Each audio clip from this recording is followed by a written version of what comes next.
It's the Real News Network. I'm Sharmini Pires coming to you from Baltimore.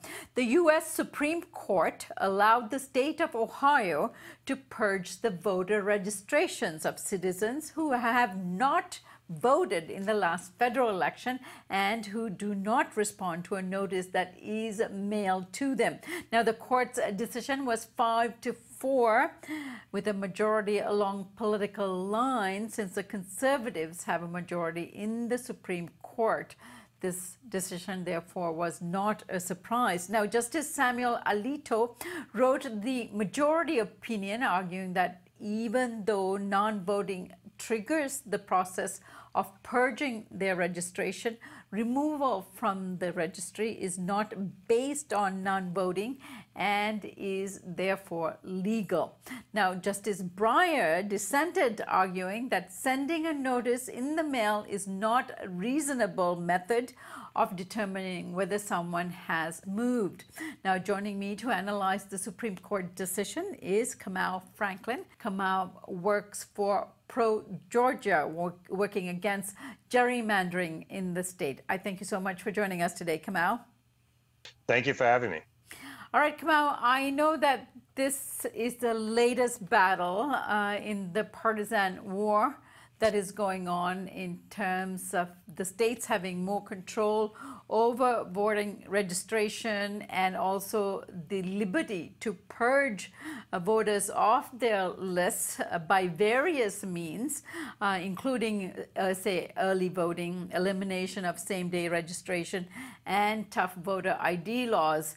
Now, give us a sense of what this decision means and what it will do to the politics of some of these states who are really states with that have, they're considered swing states. Mm-hmm. I think for Ohio and for other states, particularly in the South, which we're looking at the Ohio decision to decide whether or not they would enact similar laws as Ohio when it comes to purging voters from the voter roll. So in other words, easy ways to get rid of voters. I think this is a decision that they're going to take and run with. I think there's been over a dozen states so far that have said that based on this decision being upheld and Ohio being able to strike its voters from the rolls, that they too will move to strike voters easily from the rolls in the way that Ohio has. And as some studies have shown, I think Reuters had recently did a study. Most of the people who these kind of laws affect are Democratic voter leanings, liberals, minorities, progressive people, and that's who the target of these laws are geared at. For instance, in Ohio, the three largest counties, Cleveland, Cincinnati, and Columbus, have had more people stricken from their voter rolls, which leans Democratic again, or leans progressive, than any other counties in Ohio.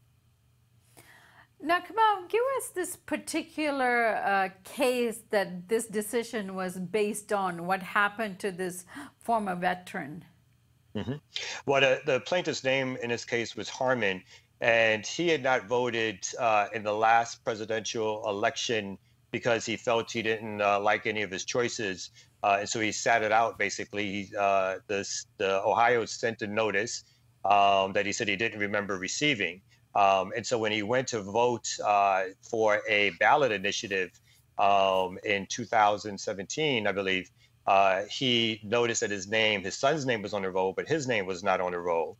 And so he joined suit to say that he was illegally removed from the voter roll. And originally, the Justice Department under Obama actually supported him being added to the voter roll, or this Ohio voter roll law should be stricken down. And the Justice Department argued for this law to be stricken down. And after Trump came into office, the Justice Department switched sides and decided to go with the state of Ohio and support this purging law that takes people off the voter roll. So in this particular case, Harmon did not even know that he was stricken from the voters roll until he went to vote on an initiative. So he didn't receive any other notice that said that you will be stricken or you have been stricken. And it wasn't until he tried to exercise his constitutional right to vote. And in Ohio, there's no same-day registration. So he now has to go through a process of re-registering to vote, missing the important ballot initiative that he wanted to vote on and being left out. And this is the possibility, again, for not just thousands, but potentially millions of voters in Ohio.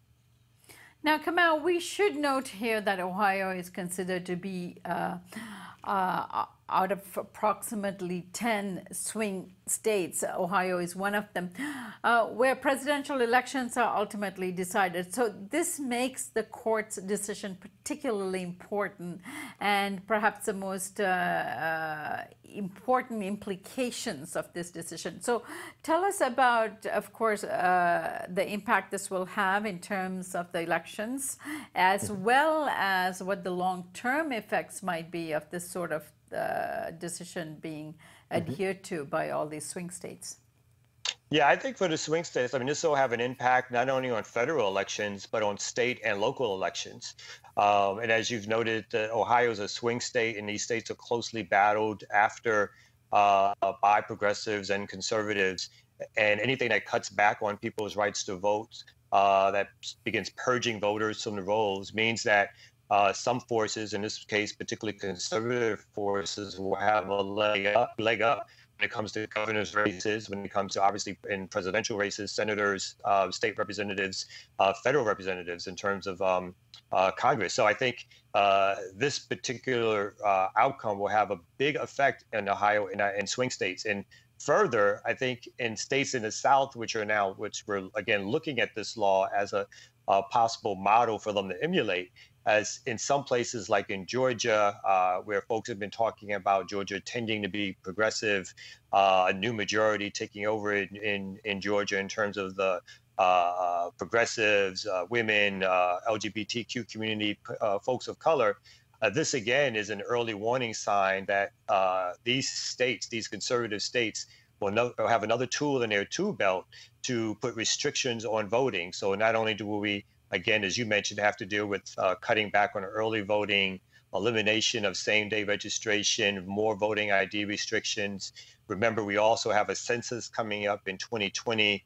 And based on that new redistricting that's going to happen, these kind of laws have the effect of cutting back on people's ability to easily go out and exercise their right to vote, which will only enable more conservatives, more right-wing people to hold on to and win office. Kamau, the major concern, I think, in this decision is the way in which it might favor one party over another, which the Democrats are, of course, screaming about. Why?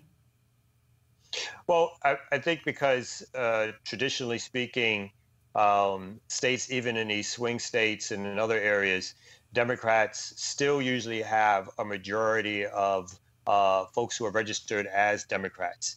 And I think that these voter laws, particularly a purging law, are geared towards large counties and geared to affect voters who tend to vote Democrat.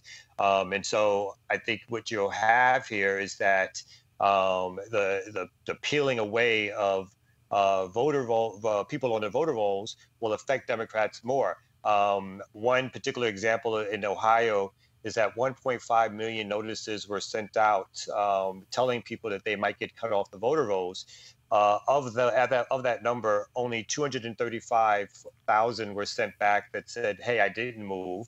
Another 60,000 sent back said, "Hey, I did move," which means 1.2 million people potentially now are at risk of being taken off the voter registration rolls because they didn't respond at all. And again, in large counties, this is going to affect majority Democratic voters, progressive voters. Now, Kamau, in light of the court's decision, what ought to happen on a grassroots level to protect against partisan voting suppression?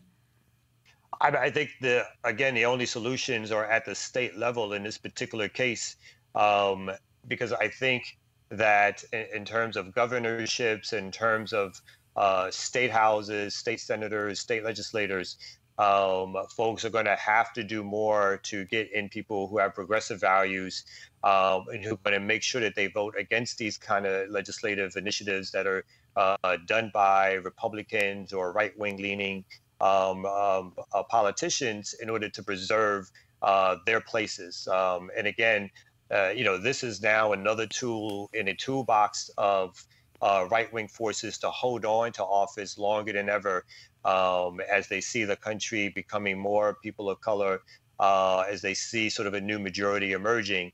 These tools that limit voting, that limit access to the polls, are the things that they think will help them stay in power longer. So people are going to have to do more to come out and make sure that they are holding these forces accountable and voting them out of office.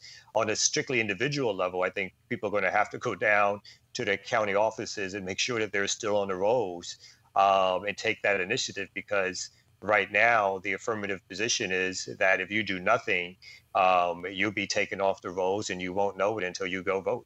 And this will cause likely a huge lowering of the number of people that are eligible to vote, and therefore less people will be voting overall. Do we know what those numbers might be?